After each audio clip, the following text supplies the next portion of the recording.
बबलू एक गरीब बच्चा था। उसके माता पिता दोनों मजदूर थे और रोजाना की मजदूरी करके ही उनका घर चलता था। बबलू जब अपने दोस्तों को बढ़िया बढ़िया खाते पीते और मजे करते देखता तो वो बहुत दुखी होता। ये देख बबलू, मेरे बापू मेरे लिए आइसक्रीम लाए हैं। मेरे चाचा ने शहर से हमारे लिए नया फ्रिज भेजा। इसमें हम ठंडा पानी, आइसक्रीम, ठंडी ठंडी चीजें सबके मजे ले सकते हैं। अच्छा राजू, क्या मैं एक बार तुम्हारे फ्रिज को हाथ लगा सकता हूँ?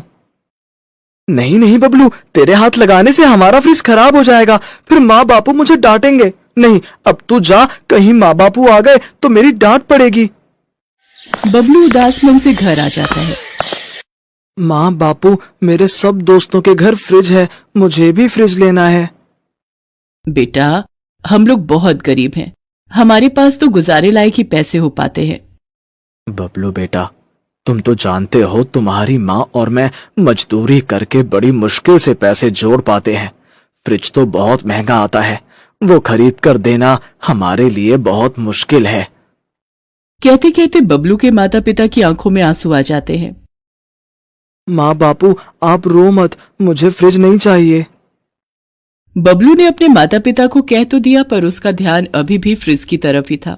अगले दिन बबलू घर से दूर एक मैदान में अपने दोस्तों के साथ बैट बॉल खेल रहा था। तभी गेंद दूर बबलू के हाथ से दूर चली जाती है।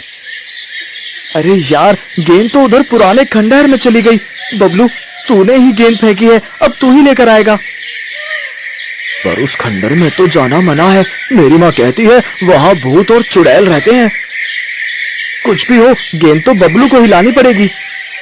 ठीक है, मैं अंदर जाकर ले आऊंगा, तुम बाहर तो खड़े हो जाओगे ना? हाँ हाँ, चल हम बाहर खड़े हैं, तू अंदर जाकर गेंद ले आ। बबलू घबराते हुए खंडहर के अंदर जाता है, पर तभी उसे किसी की आवाज आती है।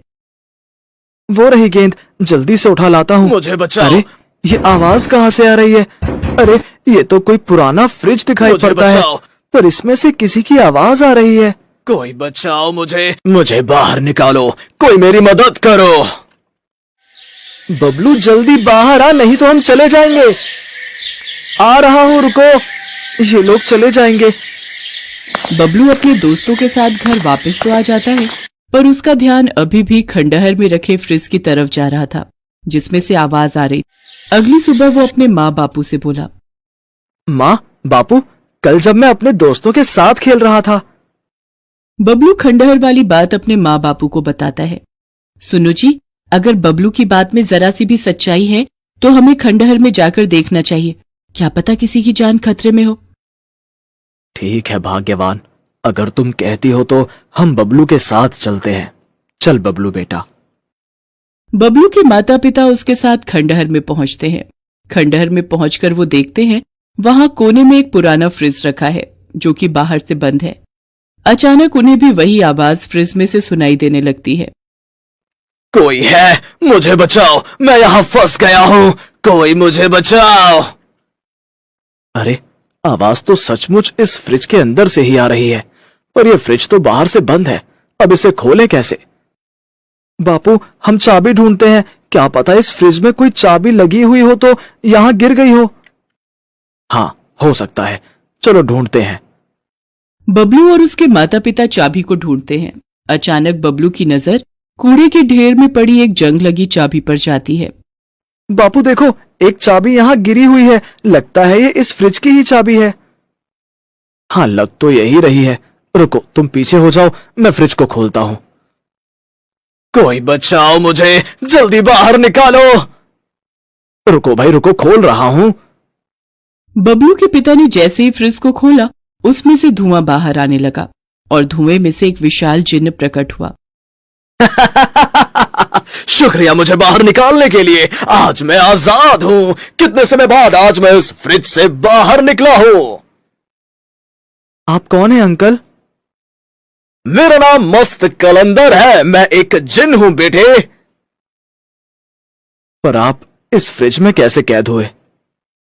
ये खंडहर पहले एक घर था, पर यहाँ के लोग इसे बेचकर चले गए और ये पुराना फ्रिज यहीं छोड़ गए। तब से इस जगह का नया मालिक यहाँ आया नहीं और हम जिन एकांत में सोना पसंद करते हैं, मैं आराम से इस फ्रिज में सोता रहा ताकि कोई परेशान ना करे, पर किसी ने इस फ्रिज को बाहर से बंद कर दिया और उसके बाद कोई यहाँ नहीं आया। तब से मैं यहाँ बंद था। मैं आवाज लगाता था पर लोगों को लगता था कि यहाँ कोई भूत प्रेत है, पर आज तुमने मेरी जान बचाई है, मुझे आजाद किया है। मांगो, बदले में क्या मांगते हो? मैं यहाँ से जाने से पहले तुम्हें कुछ देना चाहता हूँ।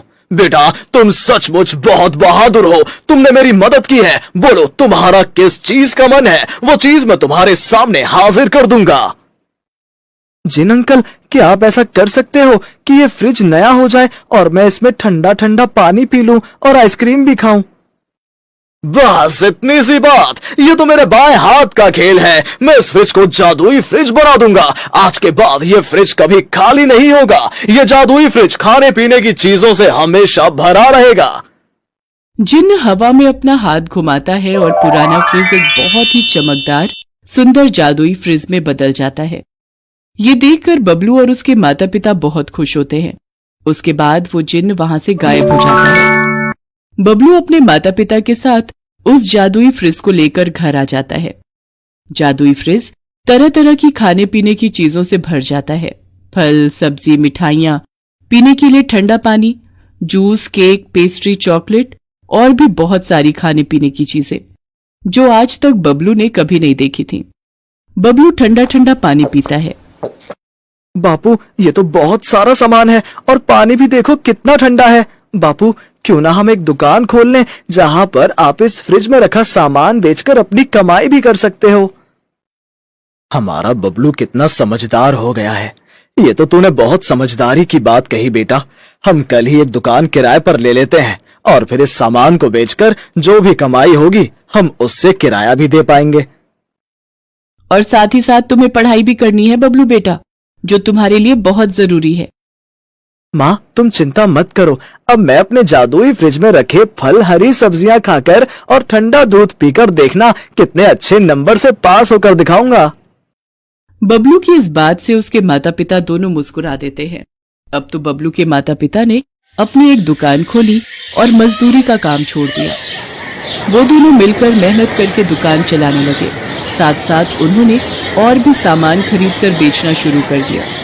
उनका जादुई फ्रिज कभी भी खाली नहीं होता था। धीरे धीरे बबलू और उसके माता पिता के जीवन में जादुई फ्रिज के आने से ढेर सारी खुशियां आ जाती।